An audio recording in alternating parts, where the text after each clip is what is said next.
mas antes eu gostaria de fazer só uma pergunta sobre a questão em Brasília, o Congresso.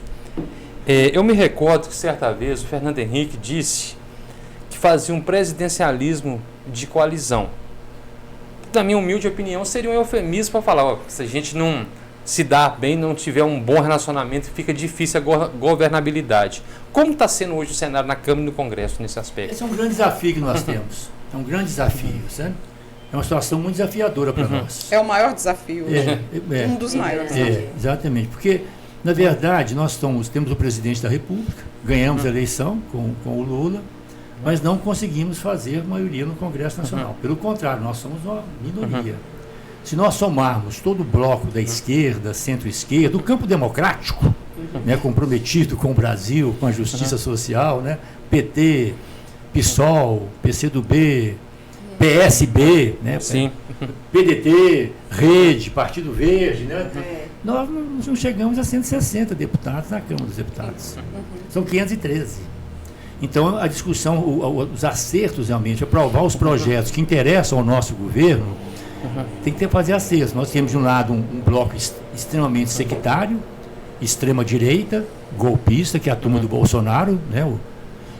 Mas temos depois o chamado Centrão, onde tem pessoas razoáveis, de diálogo, etc., mas são políticos muito pragmáticos, né? Naquela coisa do... terem o olho muito forte na questão das emendas e também nos cargos do governo, sabe? Assim, então, é um desafio que nós temos, sabe? Eu considero que a resposta que nós devemos dar hoje, daí a minha presença aqui hoje em Caratinga, aqui na região, amanhã vou estar em outros municípios, estaremos aqui na região até domingo, já estamos acertando outras viagens também, é para a gente dar uma contribuição. Eu penso que é fundamental nós elevarmos a consciência política das pessoas. Eu estou cada vez mais convencido de que o futuro da democracia no Brasil, né, o futuro do nosso país, passa pela adesão das pessoas. Eu lembro que uma vez eu li um discurso de um estadista inglês que falou uma coisa que me marcou muito. Um país se põe de pé quando o seu povo se põe de pé.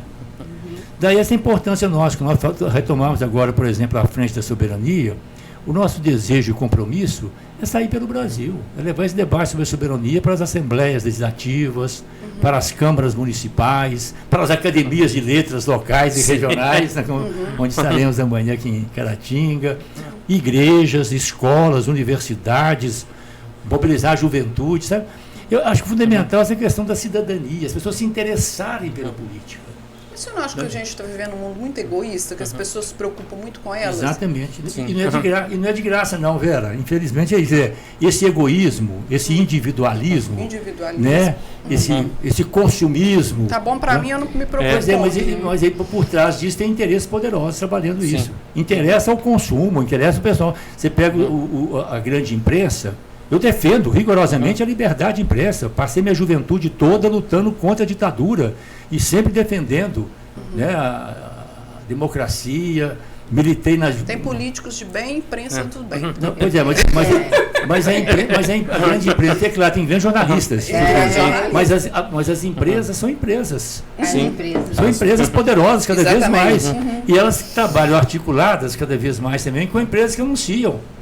É o sistema financeiro, são os bancos, é a indústria automobilística, são as indústrias modernas aí, dessas... As Big Techs, né? Big Tech, Paris e tal, sabe? Então, e eles trabalham muito isso, interessa para eles, não interessa desenvolver um sentimento comunitário, a questão do amor ao próximo, né? Os valores cristãos, da justiça, da compaixão, né? Uma palavra tão forte para o centro do Evangelho, Jesus sentiu e moveu-se pela compaixão, né? Diante da multiplicação dos pães, né? E tantos outros, né? Então, essa dimensão do amor, da justiça, da compaixão, da solidariedade, né? Os trabalhos de construção da paz, né? Estão muito esquecidos. Exatamente isso eu coloco. Para a gente reverter o quadro, nós temos primeiro que despertar nas pessoas uma responsabilidade. Nós somos seres políticos.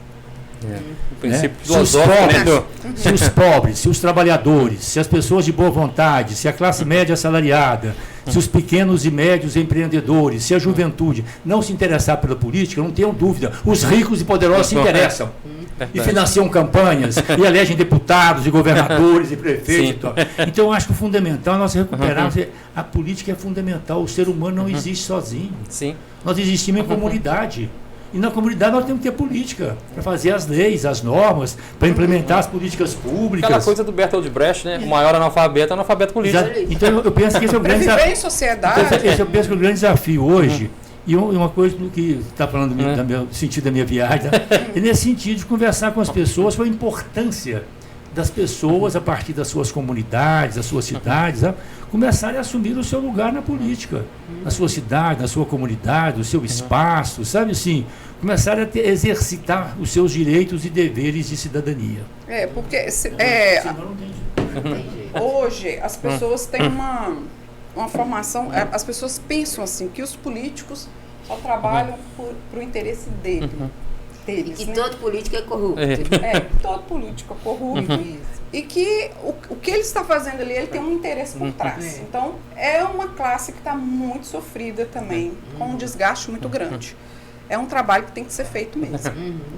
Né, Juliana? Um trabalho de mostrar que a gente pode fazer política do bem comum para todo mundo, sem interesses escusos, né? Pensando mesmo em prol e no bem da comunidade. Então a gente tem que provar isso e mostrar isso a cada dia, né? Você acha que está difícil convencer o povo? Eu acredito que não. A partir do... Se a pessoa é séria, se a pessoa faz o trabalho... Principalmente transparente nas ações, né? A própria sociedade vai vendo esse diferencial. E a sociedade precisa ver esse diferencial. Ver que há políticos diferentes e que possam fazer a diferença. Porque do mesmo a gente já tem muito. Sim. Muito bom mesmo. Agora eu queria falar com o Patrus aqui. Você fez uma homenagem para um cunhado seu aqui no final, Paulo César. Aí você fala da morte, que eu tô sem óculos, eu não tô. Ele faleceu uns 2 anos atrás, faleceu de Covid. De Covid? E ele era irmão muito ligado à Vera. As pessoas não morrem, ficam encantadas, né? A morte é sobreviver de Deus, de Deus, né? Eternamente, é isso? Entornadamente. O advir de Deus entornadamente, isso mesmo. O Guimarães Rosa era muito místico, religioso, Então ele falava que a morte é o sobrevir de Deus entornadamente. Sabe assim? Em abundância. Em excesso, assim, não dava isso, né? Agora é muito bonito que ele fala isso, né? A gente morre para provar que viveu. As pessoas não morrem, ficam encantadas. Ficam encantadas, E uma outra pergunta. O senhor se identifica em alguma coisa com o Guimarães Rosa? Mas é muito. Eu já li o Grande Sertão Veredas 5 vezes. 5 vezes? Sim, quando eu escrevi esse texto há mais tempo, eu estava concluindo a minha 4ª leitura. Eu sou um apreciador, eu conheço bem, li muitas vezes a obra do Guimarães Rosa. Eu gosto muito de literatura, em geral também, sabe? Agora, por exemplo, estou também vivendo uma descoberta fantástica, é o Machado de Assis. Está trabalhando. Do Casmurro, teve traição ou não na avaliação do seu? Mas a minha paixão agora teve traição ou não? Eu descobri o lado libertário do Machado de Assis. Essa é a dúvida que eu tenho nesse tema, traição. Não, aí realmente fiquem abertos, né? Fiquem abertos. Agora, seguramente, ele é mais explícito quando ele fala das questões das memórias póstumas de Brás Cubas, né? E tem um conto dele também, Pai e Mãe, ou Pai contra Mãe, uma denúncia da escravidão fortíssima, sabe? Então eu tenho, assim, além da questão do Guimarães Rosa ser um escritor realmente poderoso, né, uma coisa maravilhosa, assim, né? E ele parte de um território que é nosso, né? Ele parte do sertão de Minas. É bem verdade que ele não dá muita atenção ao Bocaiúva, não. Ele passa ao redor muitas vezes. Mas não para em... Montes Claros. Assim. Mas não para em Bocaiúva. Alguns contos, no Tutameia, ele já fala um pouco de Terra Branca. Tem um conto dele que faz referência ao eclipse em Bocaiúva.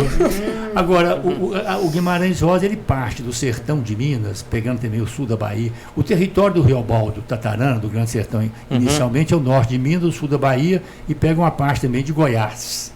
Né? Agora, a partir daí ele vai ganhando, vai dando ao sertão dimensões muito mais alargadas, né? Dimensões transcendentais. Né? O sertão vige é dentro da gente. né? Mas, sabe assim, o sertão está em toda parte, né? Então a obra dele tem uma dimensão também, assim, uma transcendência esplêndida, além da inovação extraordinária na língua, né? Sim. Recuperar a língua brasileira, inclusive recuperar a partir das nossas raízes também, do falar do nosso povo, da cultura e tudo. Então realmente uma relação de amor muito forte que me acompanha há muitos anos. Foi muito bom. Foi muito bom. Só, então, Grande Sertão e Veredas ou Sertões do Euclides da Cunha? Só para terminar. Mas aí é uma bela questão que você coloca, porque o Sertões eu já li 3 vezes. Sim, e até uma narrativa jornalística. Foi fantástico. E Guimarães Rosa era um leitor incansável dos Sertões. Os Sertões ajudou muito o Sertão, sabe assim? Porque aí são 2 obras diferentes, 2 contextos, sabe? Mas os Sertões é uma obra também poderosíssima, importantíssima. Muito. Trouxe o Brasil para dentro também, né? Assim, e revela uma guerra. Que o Brasil não sabia, era o correspondente, né, do Estado de São Paulo, foi lá e ele foi como jornalista para cobrir e cobrir o trabalho das Forças Armadas, do Exército contra Canudos, né, contra os rebeldes. Contra o conselheiro lá. E ele vai se envolvendo, né, vai tendo uma visão cada vez mais forte da questão de Canudos, né? Assim, o que representa a luta, o heroísmo, a criatividade, a ousadia. O sertanejo antes de tudo forte. Livro, né? Por isso que tem que dizer, as obras mais poderosas tem que ler mais de uma vez. Na terceira leitura que eu fiz dos Sertões, eu descobri uma coisa. O massacre que eles fizeram depois que Canudos já tinha praticamente... Sim. Com mulheres, crianças. Mulheres, crianças, que tivesse qualquer questionamento, estavam sendo sumariamente eliminadas. Então é uma denúncia muito forte também, que reflete essa visão do Brasil, né? O Brasil que não acolhe, né, o sertão, o sertanejo, né, o povo. Então é um livro muito importante. Sabe? E o Guimarães Rosa também achava isso.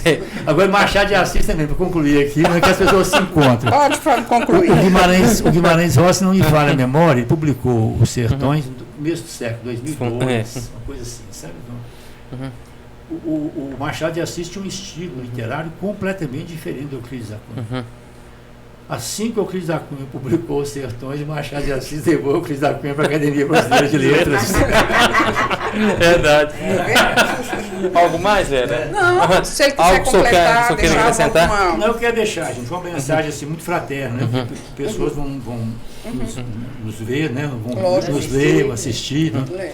Eu quero deixar uma mensagem muito fraterna para todas as pessoas sintonizadas conosco, uma mensagem de confiança e de esperança. Nós vivemos no Brasil... Você passa muita confiança para as pessoas. Que bom, credibilidade. Credibilidade, muita credibilidade. Ontem eu vivi isso em Belo Horizonte, fiquei muito emocionado ontem, anteontem. Eu saí para fazer umas compras lá perto de casa, sozinho. O sujeito parou o carro e encostou o carro, falou: eu não sou do PT. Eu sou do PT. Eu quero cumprimentar o senhor pela sua... É admirável ver um político como o senhor andando sozinho aqui pelas ruas de Belo Horizonte. E o senhor faz isso sempre, eu vejo o senhor sempre andando por aí e tal. São coisas que tocam o coração da gente e reforçam, né, esses valores que a gente defende. Mas nós vivemos no Brasil e no mundo hoje dias difíceis. Só, né, o que está acontecendo no Oriente Médio, né, a questão da violência, das guerras, as ameaças à democracia e tudo. Mas eu quero pedir às pessoas, a nós todos, para a gente não perder a esperança. Nós podemos juntos, né, abrir novos horizontes e novas possibilidades de convívio humano no Brasil, e o Brasil se tornar uma referência para outros países e outros povos. Né? Amém. É isso aí. Amém. É isso aí. Muito obrigado, Juliane. Só para terminar, só para falar que entornadamente, né, Vera? Que eu tenho a mania de ler uma coisa e falar outra. Então, e eu estou sem óculos, não conseguia ler. Eu vi que era o cunhado dele, que ele deixou uma mensagem. Lê aí pra gente, então. Então, para finalizar. Ele também está, eu acho que ele não está chegando. Eu tenho que achar. Tá aqui. Está sem óculos também. A morte, aí você fala. Paulo César encantou-se, né? Lembrando a frase belíssima de Guimarães Rosa. As pessoas não morrem, ficam encantadas. A morte é o sobrevir de Deus entornadamente. O senhor tem medo da morte? Olha, eu já perdi algumas pessoas queridas, né? Perdi uma irmã com 20 anos, num acidente. Perdi meu pai, minha mãe, com quem eu tinha uma relação muito forte. perdi muitas pessoas muito queridas. Nenhuma morte me tocou tanto, eu fico emocionado, com a morte da Vera, A esposa do minha senhor. companheira. Sabe assim, uma morte muito assim, mexeu muito comigo. Um sentimento assim, de viuvez e também um certo sentimento de orfandade. Né? Assim, Agora, pouco antes dela morrer, nas últimas conversas que nós tivemos, a de despedida, ela foi muito enfática comigo. Ela falou comigo: eu vou te pedir duas coisas. Você cuidar bem dos nossos filhos e dos nossos netos. E você ser um político mais competente, mais à altura do seu talento. Ser um político mais assumido. Você fica mexendo com muita coisa na vida, e, sabe? Seja um político assim. Então, eu não estou assim, a morte da Vera me colocou uma questão muito forte. E nós todos vamos morrer mesmo. Nós todos somos mortais. Não tem jeito. E o que a gente pode fazer de melhor é dar dignidade à nossa vida enquanto nós estivermos aqui. Muito Muito obrigado muito pela obrigado. participação. Obrigado, Juliana. Valeu. Obrigada, Vera. Obrigada, Vera. É isso, eu também me É isso aí. emociono. É muito Obrigado a vocês aí que nos acompanharam. Até breve. Obrigado por assistir nosso podcast. Não se esqueça de seguir nossas redes sociais. Ative o sininho do YouTube para receber mais conteúdos e vídeos e siga lá no Instagram, @Diário de Caratinga Oficial. Obrigado.